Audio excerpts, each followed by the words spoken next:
கோர்ட்ல போய் என்ன விஷயத்துக்காக நிக்கிறாங்களோ இல்லையோ, டிவோர்ஸ்க்காக கண்டிப்பா அங்க அந்த ஒரு கேஸ் நடந்துகிட்டே தான் இருக்கும். லவ் பண்ணும்போது நிறைய பொய்யா சொல்லி ஃபால்ஸ் ப்ராமிசஸ் நிறைய கொடுத்து அரேஞ்ச்ட் மேரேஜ்ல வந்து நிறைய நேரங்கள்ல அதுலயும் பொய்கள் எல்லாம் இருக்கு. பிரிவுக்கு வழிவகுக்குமா அப்படின்னு கேட்டீங்கன்னா கிடையாது. ஒரு சைடு ஹஸ்பண்ட்க்கு ஒய்ஃப்க்கு சண்டைனா ஏதோ ஒரு ஃப்ரெண்ட்ஸ் அம்மா ரொம்ப தெரிஞ்சவங்கள்ட்டயே கூட ஷேர் பண்ணாதீங்கன்னு தான் நாங்க சொல்றோம்.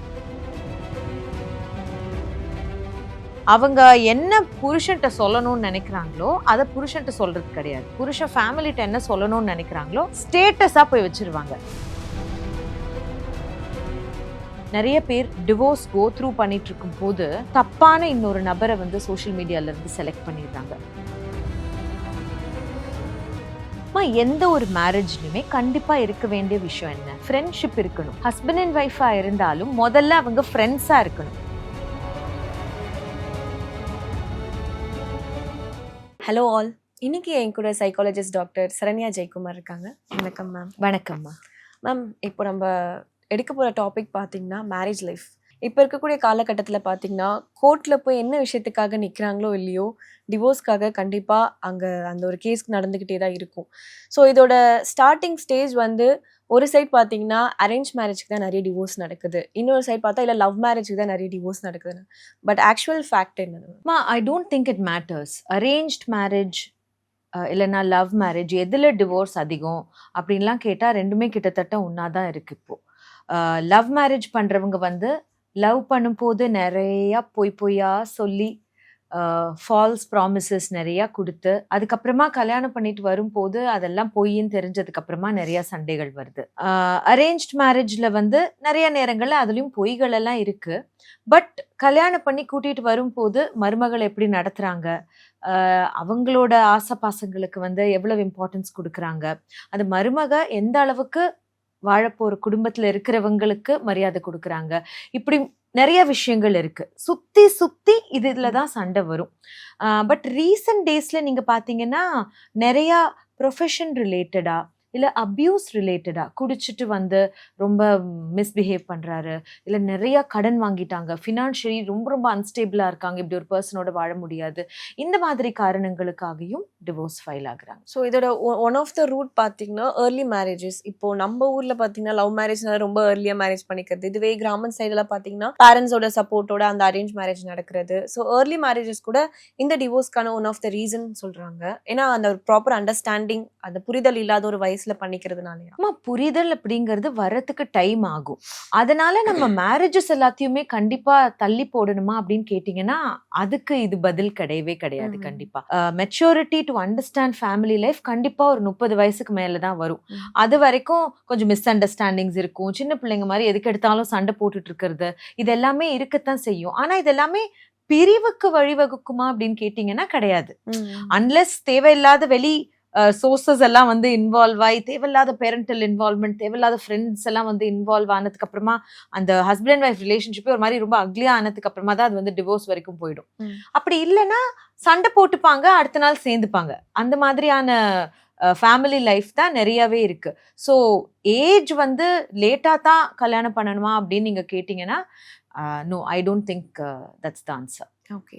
இப்போ கிராண்ட் பேரண்ட்ஸ் நீங்கள் சொன்ன மாதிரி தான். இப்போ கிராண்ட் பேரண்ட்ஸ்லாம் இருக்கும் போது அவங்க என்னதான் அந்த ஒரு சண்டை பிரச்சனைன்னு வந்தாலுமே ஃபேமிலிக்காக அப்படின்னு சொல்லி நிறைய பேர் அந்த ஒரு லவ்னாலையும் இருக்காங்க, கேர்னாலையும் இருக்காங்க. ஹஸ்பண்ட் அண்ட் ஒய்ஃப் தானேன்னா ஹஸ்பண்ட் அண்ட் ஒய்ஃப்குள்ள முடிஞ்சிக்கிறோம் நீங்கள் சொன்ன மாதிரி தான். பட் இது வந்து தேர்ட் பர்சன் கிட்ட போகிறப்ப அங்கேருந்து ப்ராப்ளம் ஸ்டார்ட் ஆகுது. ஸோ கிராண்ட் பேரண்ட்ஸ் டைமில் அந்த மாதிரி ஒரு இஷ்யூ இல்லாமல் இருந்திருக்கு. எப்படிமா? அப்போ வந்து ரொம்ப ஒபீடியன்ட் சில்ட்ரன் இருந்தாங்க வீட்டில். இப்போ ஒரு அப்பா அம்மா இருக்கிறாங்க, அவங்க பையனை கல்யாணம் பண்ணி கொடுக்குறாங்கன்னா இவங்களுக்குள்ள சண்டை போட்டுக்கிட்டாலும் ஐயோ அப்பா அம்மாக்கு அதுக்கு வரைக்கும் போயிடக்கூடாது, அவங்க இன்வால்வ் ஆயிடுச்சுன்னா அப்படிங்கிற மாதிரியான பயம் எல்லாம் இருந்துச்சு.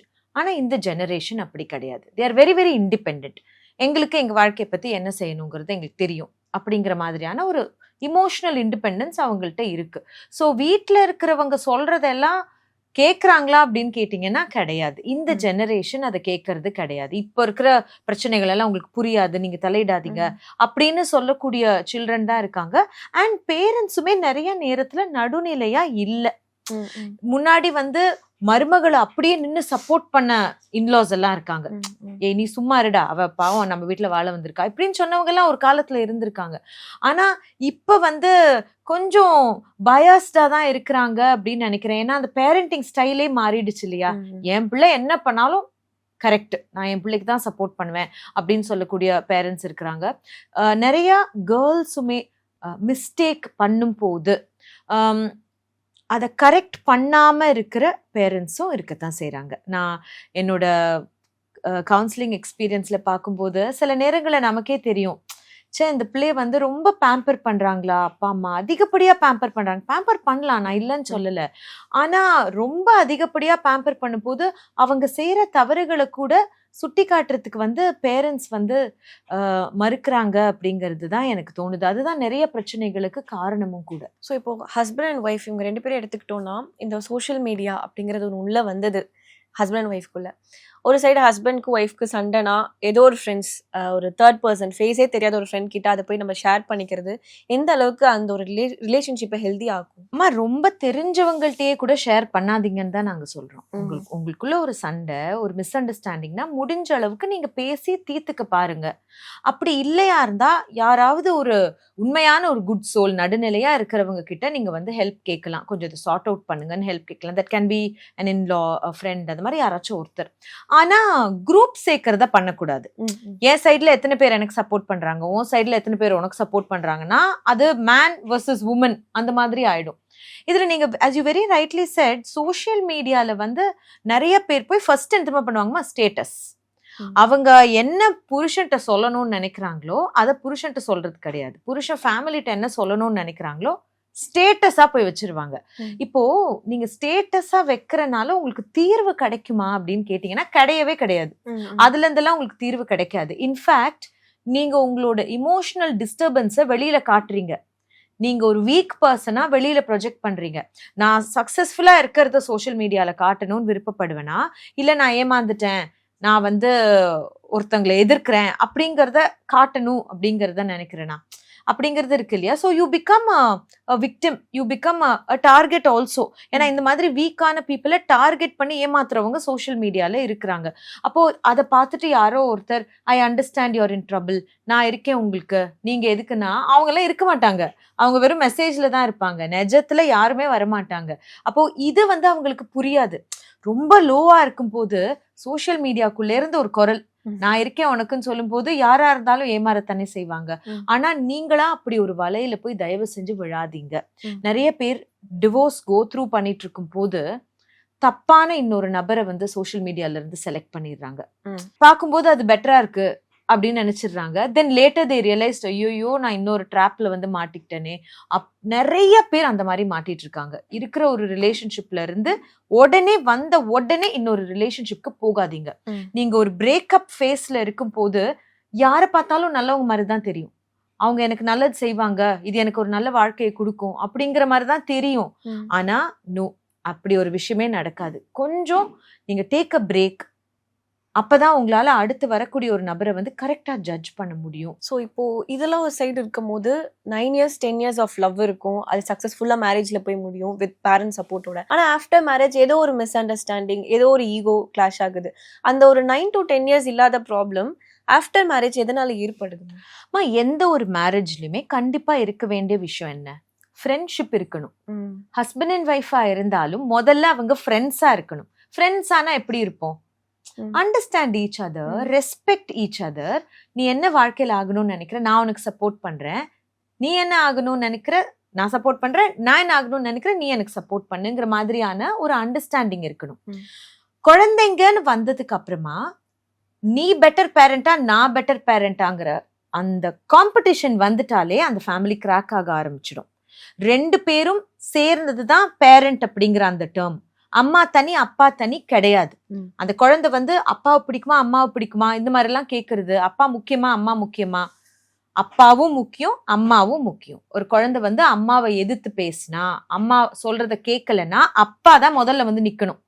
நீ ஏன் அம்மா பேச்சு கேட்க மாட்டேங்கிற. ஆனா இங்க என்ன தெரியுமா நடக்குது, நீ விடுறா, அவ அப்படிதான் என்னையும் போட்டு டார்ச்சர் பண்றா, உன்னையும் போட்டு டார்ச்சர் பண்றா. ம். இது மாதிரி எல்லாம் இருக்கும் போது ஆட்டோமேட்டிக்கா அந்த தேர்ட் பர்சன் அப்படிங்கிறது யாரு? அந்த ஃபேமிலிக்குள்ள வருது அந்த குழந்தை தானே ஃபர்ஸ்ட். அந்த குழந்தைய அரவணைச்சு அவங்க ஃபேமிலியை ஒழுங்கா ஃபார்ம் பண்ணணும். அதை விட்டுட்டு நீ பெரிய ஆளா நான் பெரிய ஆளான்னு உன் வீட்டுல இந்த தாத்தா பாட்டி முக்கியமா, இந்த தாத்தா பாட்டி முக்கியமா, இந்த மாதிரியான சண்டைகள் தான் ரொம்ப ரொம்ப அதிகமா வருது நிறைய ஃபேமிலிஸ்ல. இப்போ ஒரு பொண்ணு வந்து நல்லா படிச்சு நல்ல வேலைக்கு போயிட்டு இருந்த பொண்ணு, அந்த பொண்ணு வேலையை விட்டுட்டு வீட்டுல இருந்து she's taking care of the சில்ட்ரன்னா, அந்த வேலையை வந்து you cannot take it for granted.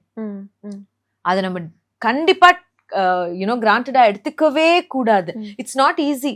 ஒரு படிச்சு வேலைக்கு போயிட்டு இருந்த பொண்ணு எல்லாத்தையும் விட்டுட்டு வீட்டுல இருந்து குழந்தைகளை பார்த்துட்டு நான் ஹஸ்பண்டை பாத்துக்கிறேன் அப்படின்னா அவங்க என்ன நினைக்கிறாங்க? ஜாலியா தானே இருக்க, காலையில ஆனா பிள்ளைல ஸ்கூலுக்கு அனுப்பிட்டு நல்லா 1 மணி நேரம் தூங்குற, நினைச்ச நேரத்துக்கு எந்திரிக்கிற, உனக்கு வேலைக்காரி வரா, எல்லாமே இருக்கு, எல்லா சொகுசும் இருக்குன்னா நோ, அது மட்டும் கிடையாது. அதை தாண்டி என்னோட கெரியரை நான் விட்டு கொடுத்து நான் வீட்டுல இருக்கேன்னா அதுக்கான ரெக்கக்னிஷனை அந்த பொண்ணு கொஞ்சம் எதிர்பார்க்கறா. எங்கேயும் இருந்து இன்லாஸ் கிட்ட இருந்து ஹஸ்பண்ட் கிட்ட இருந்து அது கிடைக்கல அப்படின்னா கொஞ்சம் லோவா ஃபீல் பண்ண ஆரம்பிக்கும். அந்த லோவா ஃபீல் பண்ண ஆரம்பிக்கும் போது ஹஸ்பண்டை பெருசா அப்ரிஷியேட் பண்ண தோணாது. ஏன்னா என்ன அப்ரிஷியேட் பண்ணல, அப்போ எப்படி நான் அப்ரிஷியேட் பண்ணுவேன் அப்படிங்கிற மாதிரியான ஒரு தாட் அவங்களுக்கு வர ஆரம்பிக்கும். ஸோ இதுல வெளியில இருந்து இன்னொரு ரிலேஷன்ஷிப் இன்வால்வ்டா இருந்தாலோ இல்ல தேவையில்லாம பிரெயின் வாஷ் பண்ணக்கூடிய ஃப்ரெண்ட்ஸ் இருந்தாலோ அந்த மாதிரி இருக்கும்போது lot of mismatches happen. அப்போ அதுல தான் இந்த பிரேக்கா நீங்க சொல்றீங்க 9-10 years லவ் பண்ணும் போது they had their own friendship, they had their own life. ஆனா கல்யாணம்னு வரும்போது வேற. நீங்க வந்து 10 வருஷம் லவ் பண்ணலாமா, ஆனா கல்யாணம் பண்ணி வந்ததுக்கு அப்புறமா என் வாழ்க்கை இப்படித்தான் இருக்கும் அப்படின்னு 100% உங்களால இமேஜின் பண்ணி ஃபிக்ஸ் பண்ணிட முடியுமான்னு கேட்டீங்கன்னா முடியவே முடியாது. நீங்க 1000 டிஸ்கஸ் பண்ணலாம் அந்த பையனோட, நம்ம கல்யாணத்துக்கு அப்புறம் இப்படி இருப்போம், அப்படி இருப்போம், இது பண்ணுவோம், அது பண்ணுவோம், இது எல்லாமே நீங்க பேசலாம். ஆனா கல்யாணத்துக்கு அப்புறமா என்னடா இவன் இப்படி எல்லாம் பண்றான், அவன் பாத்ரூம்க்கு போனா துணியா லாண்ட்ரி பாஸ்கெட்லயே போட மாட்டேங்கிறான், அப்படியே கீழே கழட்டி போட்டுட்டு போறான், இந்த மாதிரியான சின்ன சின்ன விஷயங்கள் ரியாலிட்டியா கல்யாணத்துக்கு அப்புறமா தான் வந்து ஹிட் ஆகும். எனக்கு சுவாரஸ்யமா சொல்லணும்னா என்கிட்ட ஒரு பேஷண்ட் வந்தாங்க. she said நல்லா இருந்தான், எல்லாமே ஓகேவா தான் இருந்தது, கல்யாணத்துக்கு அப்புறமா தான் தெரியுது அவன் வந்து வாரத்துல 1 நாள் தான் குளிக்கிறான், எனக்கு இது முன்னாடி அது தெரியவே தெரியாது, இப்பதான் எனக்கு அது தெரியுது. see all these small things when you start living together அப்பதானே உங்களுக்கு தெரியும். அப்ப இதுல இருந்து குட்டி குட்டி சண்டை வரும். அப்புறம் அவர் கொரட்டு விடுறாரு, அது இப்பதான் எனக்கு தெரியுது. அப்புறம் அந்த பையன் சொல்லுவான், சிம்பிள்னு சொன்னா மேம், செலவு பண்றா மேம் பயங்கரமா, என்னால தாக்கி பிடிக்கவே முடியல, நான் ரொம்ப சிம்பிள்னு தான் அவ சொன்னா. கேட்டா அங்க இருக்கும்போது எங்க அப்பா செலவுக்கு கொடுத்தாரு, இங்க நீ கொடுக்க மாட்டேங்கிறன்னு சண்டை போடுறா. சோ இந்த மாதிரியான விஷயங்கள் எல்லாம் சேர்ந்து வாழும் போதுதான் தெரியும். உங்களை அஃபெக்ட் பண்ண ஒரு கேஸ், அஃபெக்ட் மீன்ஸ் இந்த மாதிரிலாம் கூட நடக்குதாப்பா கப்பிள்ஸ்குள்ள அப்படின்னு உங்களை நீங்க நினைச்ச ஒரு ஐயோமா பலதுமா எனக்கு I don't know how to say. But see youngsters வந்து நிறைய பேர் கவுன்சிலிங்க்கு வருவாங்க, ஃபேமிலி கவுன்சிலிங் வருவாங்க, ப்ரீ மேரிட்டல் கவுன்சிலிங்க்கு வருவாங்க. அவங்களோட miss understanding within the relationship or about life itself is very normal. ஏன்னா அந்த ஏஜ் அந்த மாதிரி அவங்களுக்கு ரியாலிட்டி புரியறதுக்கு டைம் ஆகும். ஆனா சமீபத்துல இந்த ரொம்ப மெச்சூரான கப்பிள்ஸ், அவங்க வந்து ஒரு 50 வயசுக்கு மேல இருக்கிறவங்க, அந்த மாதிரி இருக்கிற கப்பிள் வந்து கவுன்சிலிங்க்கு வரும்போது இத்தனை வருஷம் மனசுக்குள்ள வச்சு பூட்டி வச்சிருந்தது எல்லாத்தையும் அப்படியே வெளியில கொட்டி, இதுக்கு மேல என்னால இவரோட வாழ முடியாது அப்படின்னு சொல்லக்கூடிய அந்த மாதிரியான விஷயங்கள் வந்து எனக்குமே கொஞ்சம் difficult to handle. Also because of my age. சரி, ஏன்னா வர்றவங்களுக்கு வந்து 56 years 60 years இருக்கும்போது அவங்கள பொறுத்த வரைக்கும் என் பொண்ணுக்கும் வயசு தாம்மா, உனக்கு என்ன பெருசா தெரிஞ்சிட போறது என் வாழ்க்கையை பத்தி அப்படின்னு தான் அவங்க ஆரம்பிப்பாங்களே. சோ அவங்க கிட்ட நான் ட்ரஸ்ட் பில்ட் பண்றதுக்கே கொஞ்சம் கூட டைம் ஆயிடும். ஆனா அந்த மாதிரி நாங்க வாழ முடியாது அப்படின்னு பிரிஞ்சு போற mature couples, very senior couple வந்து கொஞ்சம் டிஃபிகல்ட் டு ஹேண்டில். அது இப்போ ரீசெண்ட் டேஸ்ல வந்து ரொம்ப அதிகமா இருக்கிறத நான் பாக்குறேன். ஏன்னா இத்தனை நாள் நாங்க பொறுத்து போயிட்டோம், குழந்தையெல்லாம் நாங்க கல்யாணம் பண்ணி கொடுத்துட்டோம், இப்போ எங்க பிள்ளைங்க எல்லாம் கல்யாணம் பண்ணாங்க, செட்டில் ஆயிட்டாங்க, இப்போ இதுக்கு மேல என்னால வாழ முடியாது இவரோட அப்படின்னு சொல்லக்கூடிய நிறைய பேர் இருக்கிறாங்க. ஸோ அது மாதிரி கிரே டிவோர்ஸ் அப்படின்னு சொல்லுவோம் இல்லையா, வயசான காலத்துல டிவோர்ஸ்க்கு ஃபைல் பண்ணவங்க எல்லாமும் இருக்கிறாங்க. முன்னாடி காலத்துல இருந்தாங்கன்னா இல்லவே இல்ல. டிவோர்ஸ் 1-2 யங் கப்பிள்ல இருந்தது. ஆனா ரொம்ப வயசானவங்க டிவோர்ஸ் எல்லாம் பண்ண மாட்டாங்க. இன்னைக்கு அதுவுமே அதிகரிச்சிருக்கு. ஸோ இதெல்லாம் ஒரு ஒன் ஆஃப் த ஏதோ ஒரு மலையாள மூவில கூட நான் இதை பார்த்துருக்கேன். லாஸ்ட் ரொம்ப ஒரு அந்த 60ஆம் கல்யாணம் அப்போ ஒரு டிவோர்ஸ் பண்ணுவாங்க, எனக்கு வேண்டாம் அப்படின்னு. ஆமா. ஸோ இந்த மாதிரி எல்லாமே நடக்குது. மேபி இந்த படத்தை பார்த்து இந்த மாதிரி ஒரு டெசிஷன் எடுத்துக்கிறாங்களா? எஸ், நம்ம இப்பதான் நம்மளோட வாய்ஸ் அவுட் பண்ணணும்ட்டு. இல்ல மாசி, டு பி வெரி ஃப்ராங்க், நான் வந்து இந்த மாதிரி விஷயங்கள்ல நான் வந்து மூவிஸ ப்ளேம் பண்ணவே மாட்டேன். ரியாலிட்டியை தான் உண்மையாவே மூவியா எடுக்கிறாங்க. நான் ரீசெண்டா இந்த டியூட் படம் வந்ததுல நான் ரொம்ப நாள் கழிச்சுதான் அதை தியேட்டர்ல போய் பார்த்தேன். நிறைய பேர் சொன்னாங்க, நீங்க பாத்தீங்களா கேட்டாங்க. எனக்கு டைம் இல்ல, நான் பார்க்கல. தென் when I went and saw the movie, நான் உண்மையா ரொம்ப ரொம்ப என்ஜாய் பண்ணேன். அண்ட் தென் நான் திரும்ப வந்துட்டு என்னோட இன்ஸ்டாகிராம்ல போட்டிருந்தேன், ஐ ரியலி என்ஜாய்ட் திஸ் மூவின்னு போட்டு. நிறைய பேர் சொன்னாங்க, நீங்க வந்து ஒரு ஃபிளாக் பேரர் ஆஃப் கல்ச்சர், நீங்களே போய் இந்த படத்தை நல்லா இருக்குன்னு சொல்றீங்களே. உண்மையாவே என்னோட கிளினிக்கு வர கேசஸ் எல்லாம் பார்க்கும்போது இந்த படம் ஒண்ணுமே இல்லை, இது ஒரு நைஸ் மூவி ஒன்லி. இப்படியும் நடக்குது, நிறைய இடங்கள்ல நடக்குது. என் கண்ணுக்கு அந்த படம் வந்து ஒரு பேஷண்ட் என்கிட்ட உட்காந்து கதை சொன்னா எப்படி இருக்கும், அந்த மாதிரிதான் இருந்தது. அவங்களே கதையை சொல்லி, அவங்களே பிரச்சனை சொல்லி, அவங்களே சொல்யூஷன் சொன்னா எப்படி இருக்கும், அந்த மாதிரிதான் எனக்கு இருந்தது. If it is reality, yes, it is reality. Lot of such things are happening. அப்படி நடக்கத்தான் செய்யுது. இதை விட இன்னும் 2-3 மடங்கு மோசமாவே நடக்குது. ஆனா அதெல்லாம் இன்னும் படத்துல வரல. அது இன்னும் கூடிய சீக்கிரம் படத்துல வரும். ஸோ படத்தை பார்த்துதான் எல்லாரும் அப்படியே கெட்டு போறாங்களான்னா கிடையாது. Violence maybe is like that. வயலண்டான படங்கள் வரும்போது வயலன்ஸை பார்த்து குழந்தைகள் வந்து வயலண்டா ஆகுறாங்கன்னா ஆமா, that is possible. ஏன்னா அது ரியாலிட்டில இருந்து எடுக்கிறது இல்லை, அது ஒரு இமேஜினேஷன். ஆனா ரிலேஷன்ஷிப் சம்பந்தப்பட்டு வரக்கூடிய படங்கள் வந்து ரியாலிட்டில இருந்து தான் படங்களுக்கு போகுது அப்படின்னு நான் நினைக்கிறேன். இப்போ ரீசெண்டா ஒரு மூவி ஆண் பாவம் பொல்லாததுன்னு வந்துச்சு மேம். ஸோ அதுலயுமே ஹஸ்பண்ட் அண்ட் ஒய்ஃப்கான ஒரு ரோல் தான். அதுல வந்து அக்செப்டபிலிட்டி இல்லையோ, ஒய்ஃப் கிட்ட அக்செப்டபிலிட்டி இல்லையோ, அவங்க வந்து ஏத்துக்க மாட்டேங்கிறாங்க. எதனா ஒன்னு ஹஸ்பண்ட் சைட்ல இருந்து சொன்னா அதை வந்து ஏத்துக்காம இட்ஸ் மை சாய்ஸ், அதுதான் அந்த படத்தோட ஒரு ட்ரேட்மார்க், இட்ஸ் மை சாய்ஸ் அப்படின்றாங்க. பட் அந்த சாய்ஸ் அப்போ யார்கிட்டச்சும் ஒருத்தவங்க கூட டிஸ்கஸ் பண்ணணும், இது மாதிரி பண்ண ஓகேவா, நான் இதை வந்து சூஸ் பண்ணலாம்னு இருக்குன்னு அட்லீஸ்ட் அதையாச்சும் சொல்லணும். அது சொல்லாதனால அந்த ரிலேஷன்ஷிப்ல நிறைய பிரேக்கப்ஸ் வந்து ஏற்பட்டுட்டே இருக்கு. இதை பத்தி என்ன நினைக்கிறீங்க? அம்மா, you have your own freedom to make choices. அதுல எந்த மாற்று கருத்துமே கிடையாது. உங்க வாழ்க்கையில நீங்க எடுக்கக்கூடிய முடிவுகள் நீங்க மட்டுமே சார்ந்து இருக்கக்கூடிய முடிவுகளா இருந்தா அந்த முடிவை நீங்க தாராளமா எடுக்கலாம். ஆனா அந்த முடிவை எடுக்கிறதுனால உங்க ஹஸ்பண்ட் கொஞ்சம் அஃபெக்ட் ஆவாங்க, சில்ட்ரன் கொஞ்சம் அஃபெக்ட் ஆகுவாங்கன்னா அப்ப அவங்களையும் இன்வால்வ் பண்ணி தானேமா அந்த முடிவு எடுக்கணும். அதுதானே நார்மல். அந்த இடத்துல நான் கம்ப்ளீட்டா சுயநலமா ஒரு முடிவை எடுக்க முடியாது இல்லையா? அப்போ அந்த மாதிரி சுயநலமா முடிவெடுக்கிறவங்களும் இருக்காங்க. அவங்களுக்கு ஃபேமிலி சப்போர்ட் அப்படிங்கிறது நிறைய கிடைக்குது. அப்போ ஃபேமிலி சப்போர்ட் இல்ல, எல்லாருக்குமே அவங்களோட அஜெண்டா இருக்கு அப்படின்ற பட்சத்துல மத்தவங்களை பாதிக்க கூடிய ஒரு முடிவு எடுக்கும் போது மற்றவங்களை இன்வால்வ் பண்றது ஒரு குடும்பத்துக்கு நல்லது. அந்த இடத்துல I have all the rights to do everything with my life. அப்ப நீங்க ஏன் கல்யாணம் பண்றீங்க? நீங்க தனியாவே இருந்துட்டு போகலாமே. உங்க கல்யாணம் பண்றீங்கன்னா சில விஷயங்கள் விட்டு கொடுத்துதான் போகணும். இந்த தேவையில்லாத மேல் ஷாவனிசமோ இல்ல ஃபெமினிசமோ எனக்கு பேசுறதுல உடன்பாடு கிடையாது. லைஃப் இஸ் அபவுட் கொஞ்சம் விட்டு கொடுத்து போகலாம், அதுல ஒன்றும் தப்பு கிடையாது. சில விஷயங்கள் நம்ம நினைச்சது மாதிரி நடக்கும், சில விஷயங்கள் அந்த அளவுக்கு இல்லை, ஆனா ஓரளவுக்கு நம்ம நினைச்சது மாதிரி நடக்கும். பரவாயில்ல, விட்டு கொடுத்தா தானே ஒரு குடும்பத்துல நம்ம நல்லா வாழ முடியும். அப்படி இல்லவே இல்லை, நான் நினைச்சது மட்டும்தான் அந்த வீட்டுல நடக்கணும் அப்படின்னா அங்கதான் விரிசல்கள் வர ஆரம்பிக்குது. குழந்தைகளுக்கு வந்து வெறுப்பு வர ஆரம்பிக்கும். அந்த அண்டர்ஸ்டாண்ட் பண்ணாத பேரண்ட் மேல கண்டிப்பா வெறுப்பு வர ஆரம்பிக்கும். One of the basic steps ma'am, இதை ஒரு இண்டிவிஜுவலா நீங்க ஹஸ்பண்டோ ஒரு ஒய்ஃபோ இதை நீங்க ட்ரை பண்ணுங்க. First communicate properly. நீங்க என்ன மாதிரி விஷயங்களை வந்து ரொம்ப இறுக்கி வாழ்க்கையில பிடிச்சிட்டு இருக்கீங்க, உங்களோட பாலிசிஸ் என்ன, விட்டு கொடுக்கவே முடியாதுன்னு சொல்லக்கூடிய பாலிசிஸ் என்ன, அது கல்யாணத்துக்கு முன்னாடியே தயவு செஞ்சு டிஸ்கஸ் பண்ணுங்க. கல்யாணத்துக்கு அப்புறமா போட்டு திணிக்காதீங்க. தட்ஸ் நாட் ஓகே, அது சரி வராது. அப்போ சில விஷயங்களை வாயை திறந்து பேசணும், கம்யூனிகேட் பண்ணணும். எடுத்த உடனே ஒரு ஆர்கியூமெண்ட், ஒரு சண்டை, ஏன் அதுக்குள்ள போறீங்க? திடீர்னு ஒருத்தவங்க வெளியில இருந்து இன்வால்வ் பண்ணி அவங்கள பஞ்சாயத்துக்கு கூப்பிட்டுட்டு வந்து உட்கார வச்சு அவங்களும் அது சரியா பஞ்சாயத்து பண்ணுவாங்களா, நடுநிலையா இருப்பாங்களா இல்லையா தெரியாது.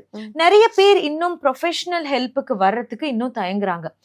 கவுன்சிலிங்க்கு வரணும் அப்படின்னு முடிவு பண்ணிட்டு ஹஸ்பண்ட் வந்து கூட்டிட்டு வருவாரு ஒய்ஃபை. அந்த ஒய்ஃப் வந்து சொல்லுவாங்க, எந்த இடத்துல என்ன கொண்டாந்து நிறுத்திருக்கீங்க பாத்தீங்களா, நல்லா தானடா இருக்கு என் கிளினிக், அந்த அளவுக்கு மோசமா இல்லையே. முன்னாடி அது ரொம்ப அதிகமா டைரக்டாவே அங்கே அங்கேயே ஸ்பாட்லயே she'll be very very angry. எங்க கொண்டாந்து நிறுத்தி இருக்கீங்க பாத்தீங்களா, இன்னொருத்தவங்கள்ட்ட வந்து நம்ம இதெல்லாத்தையும் உட்காந்து கதை பேசணும். See now people know me. அதனால அவங்க உள்ள வரும்போதே என்ன பத்தின புரிதலோட தான் வராங்க. நான் பிராக்டிஸோட ஆரம்பத்துல வந்து நான் இதை நிறைய ஃபேஸ் பண்ணியிருக்கேன். எதுக்காக உங்கள்ட்ட நாங்க வந்து சொல்லணும், எதுக்காக உங்கள்ட்ட நாங்க எக்ஸ்பிளைன் பண்ணணும், இதெல்லாம் நாங்களே பாத்துக்கிறோம், 2 பேரும் வருவாங்க நாங்களே பாத்துக்கிறோம்னு ஒரு 10 நிமிஷத்துலயே சொல்லிட்டு அந்த செஷனுக்குள்ள போறதுக்கு முன்னாடி கிளம்பி போனவங்க எல்லாம் ஒரு காலத்துல இருந்திருக்காங்க. Now it's not there, but ஒரு 10 வருஷத்துக்கு முன்னாடி அந்த மாதிரி எல்லாமும் நடந்திருக்கு. சோ ஒரு ப்ராப்ளம் அப்படின்னா அந்த ப்ராப்ளத்தோடயே வாழ்றது ரெசிலியன்ஸ் அல்ல. You have to find a solution to it. ஒரு பிரச்சனை இருக்குதா இந்த ஃபேமிலியில எனக்கு தெரியுது, அப்படியே கட் ஆஃப் பண்ணிட்டு ஸ்டோன் வால் பண்ணிட்டு ஒருத்தர் பிளாக் பண்ணிட்டு இருக்கிறது இல்லைல்ல. இதுக்கு என்ன சொல்யூஷன்? அந்த சொல்யூஷனை நோக்கி நம்ம போகணும்னு நினைக்கும் போதுதான் இந்த குடும்பம் வந்து கண்டிப்பா நல்லா இருக்கும். இப்போ சில விமென்க்கு வந்து கிச்சன்ல வந்து ஹஸ்பண்ட் நின்று வேலை பார்க்கறது பிடிக்காது. சில பேருக்கு வேணும், நான் கொஞ்சம் பண்றேன்ல நீங்க கொஞ்சம் பண்ணுங்க, ஷேர் பண்ணி பண்ணுவோம். அப்படி இருக்கும்போது உங்க வைஃப் என்ன எதிர்பார்க்கறாங்க அப்படிங்கறத நம்ம புரிஞ்சுக்கணும். எல்லாத்தையும் விட லவ் லாங்குவேஜ புரிஞ்சுக்கிட்டா பிரச்சனைகள் குறைவு. என்ன, what is your love language, உங்களால என்ன கொடுக்க முடியும், நீங்க என்ன எதிர்பார்க்குறீங்க அப்படிங்கிறது நமக்கு கிளாரிட்டி இருந்துச்சுன்னா ஒரு ரிலேஷன்ஷிப் நல்லா இருக்கும். கல்யாணம் அப்படிங்கிறது நிறைய பேருக்கு கனவு. 35 வயசு ஆயிடுச்சு இன்னும் கல்யாணமே ஆகல, 38 வயசு ஆகுது எனக்கு ஒரு பொண்ணு கிடைக்க மாட்டேங்குது இப்படின்னு ஒரு கனவு கண்டுக்கிற ஒரு ஆள் கிட்ட போய், டேய் மச்சான் என் பொண்டாட்டி வந்து டெய்லி எனக்கு உப்புமா போட்டு சாவடிக்கிறாடா அப்படின்னு ஒருத்தன் சொன்னான்னா இவனுக்கு எப்படி தோணும்? உனக்காவது ஒருத்தர் இருக்கா இல்ல உப்புமா போடுறதுக்கு, கரெக்டா இல்லையா? சோ ஒரு விஷயம் நம்ம கிட்ட இருக்கும் போது பெருசா அந்த விஷயத்தோட அருமை நமக்கு தெரியறது கிடையாது. அது விட்டு போகும் போதுதான் அந்த அருமை தெரியும். ஆனா அந்த அளவுக்கு போகாதீங்க. Please understand the importance of what you have, the beautiful family that you have.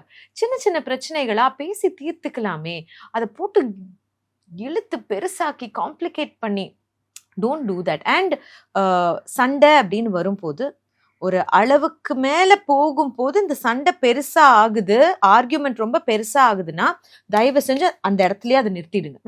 ஒரு 2 நாள் கழிச்சு கண்டினியூ பண்ணுங்க அந்த சண்டையை. ஏன்னா அதே இடத்துல கண்டினியூ ஆனா யாரையாவது ஒருத்தர் இன்னொருத்தரை அடிப்பாங்க, இது நடக்கும். இல்ல தேவையில்லாம ஒருத்தர் ஃபேமிலியை அசிங்கப்படுத்திப்பாங்க, அதுவும் நடக்கும். இல்லைன்னா பிள்ளைங்க முன்னாடி ஒருத்தரை அசிங்கமா திட்டிப்பாங்க, அதுவும் நடக்கும். இந்த 3த்தையும் ரிப்பேர் பண்றது கொஞ்சம் கஷ்டம். எதுக்கு? இப்போ சண்டை வருது, ஒரு அளவுக்கு மேல சண்டை ஜாஸ்தியா போகுதுன்னா கான்சியஸ்லி கட், வேணாம் இப்போதைக்கு இதை பத்தி பேச வேணாம், 2 நாள் கழிச்சு பாத்துக்கலாம் சொல்லிட்டு மற்ற வேலைகளை நார்மலா பாக்குறது நல்லது. நீங்க சொன்ன மாதிரி தான் இப்போ வந்து ஒரு ப்ராப்ளம் நடக்குது, அது ரொம்ப எக்ஸ்ட்ரீம் போதும், ஒரு 2 டேஸ் கழிச்சு அதை பத்தி பேசிக்கலாம். ஒரு சில ரிலேஷன்ஷிப்ல என்ன நடக்குதுன்னா அந்த பிரச்சனையை அப்போதைக்கு ஸ்டாப் பண்ணிடுவாங்க, நார்மலா ஒரு லைஃப் வந்து அப்படியே லீட் பண்ணிட்டு போவாங்க. இன்னொரு பிரச்சனை ஆரம்பிக்கும்ல, அப்போ அந்த பிரச்சனையில இந்த பிரச்சனையை எடுத்து வச்சு பேசுவாங்க. ஸோ அந்த டைம்லயுமே பிரச்சனைக்கு மேல பிரச்சனை தான் இன்க்ரீஸ் ஆகுதோ அப்படின்னு தோணுது இல்ல? இதுக்கு என்ன? நிறைய குடும்பங்கள்ல வந்து ஹஸ்பண்ட் அண்ட் ஒய்ஃப் சண்டை இருக்கும் போது சண்டை பயங்கரமா இருக்கும். நீங்க இந்த வீடியோ பார்த்துட்டு இருக்கவங்களே யோசிச்சு பார்த்தா ஹஸ்பண்ட் அண்ட் ஒய்ஃப் பயங்கர சண்டை வந்திருக்கும். ஆனா ஏன் அந்த சண்டை வந்துச்சு அப்படின்னு அப்புறமா யோசிச்சா பெருசா ஞாபகத்துல இருக்காரு. ஆனா சண்டையில வந்து நீங்க என்ன சொல்லி என்ன திட்டினீங்க, எந்தெந்த பொருள் எல்லாம் போட்டு உடைச்சிங்க, அதெல்லாம் கரெக்டா ஞாபகம் இருக்கும். ஆனா எதனால அந்த சண்டை ஆரம்பிச்சது பெருசா ஞாபகத்துல இருக்காது. அதுதான் நேச்சுரல் ஹியூமன் டெண்டன்சி. ஆனா அதை இறுக்கி புடிச்சுக்கிட்டு தொங்கிட்டு அடுத்த ஒரு சண்டையில எல்லா சண்டையிலயும் அதை ரெஃபரன்ஸ் சொல்லினா memory is all about recalling. நீங்க ரீகால் பண்ண உங்களுக்கு பிரச்சனைகளும் ஞாபகம் இருக்கும், சண்டைகளும் ஞாபகம் இருக்கும், காம்ப்ளிகேஷன்ஸும் ஃபேமிலியில இருக்கும். எதுக்கு? ஒண்ணு அந்த பிரச்சனையை அதுக்கப்புறமா தீர்க்க முடிஞ்சா தீர்த்து வச்சிருங்க, இல்லைன்னா அதை பத்தி பேசாதீங்க, நீங்க விட்டுருங்க, அது தானே மறந்து போயிடும், அதை கடந்து போயிருவீங்க. 5 வருஷத்துக்கு முன்னாடி ஒரு ஹஸ்பண்ட் அண்ட் ஒய்ஃப்குள்ள வந்த சண்டை திரும்ப 5 வருஷம் கழிச்சு வரவே வராது. வந்தாலும் அது சுத்தி இன்லாஸ் சுத்தி மட்டும் தான் இருக்கும், ஏன்னா அவங்க தான் ரிப்பீட்டா அதுக்குள்ளேயே அலைஞ்சிட்டு இருக்கிறவங்க. சோ புதுசான ஒரு பிரச்சனை வரும்போது பழைய பிரச்சனைகள் மறந்துதான் போகும். அதை இறுக்கி பிடிச்சிட்டு எல்லா ஃபேமிலிலும் நீங்க பேசி சார்ட் அவுட் பண்ணுங்க நாங்க சொல்ல மாட்டோம். ஏன்னா சில பிரச்சனைகளை சார்ட் அவுட் எல்லாம் பண்ண முடியாது, இது பிரச்சனைங்கிறது தெரியும். சில நேரங்கள்ல அந்த பிரச்சனை அங்கேயே இருக்கட்டும், அதை கடந்து போய் நீங்க பாட்டுக்கு வாழ்ந்துட்டுருங்க அப்படின்னு தான் சொல்லுவோம். எல்லா பிரச்சனையும் பேசி தீர்க்கணும் அப்படிங்கிறது ஃபேமிலி லைஃப்ல கிடையாது. அதை வந்து மேரிட்டல் கவுன்சிலர் செய்யவும் மாட்டாங்க, ஏன்னா அது சண்டையை தான் பெருசு பண்ணும். ஸோ நிறைய விஷயங்கள் வந்து நம்ம பேசணும் மேம். இந்த ஒரு வீடியோ மூலியமா நிறைய பேருக்கு அந்த ஒரு விழிப்புணர்வு, ஓகே இதெல்லாம் நம்ம வந்து மாத்திக்கலாம்னு நினைச்சாங்கன்னா ரொம்ப சந்தோஷம். Thank you so much for your time. தேங்க்யூமா.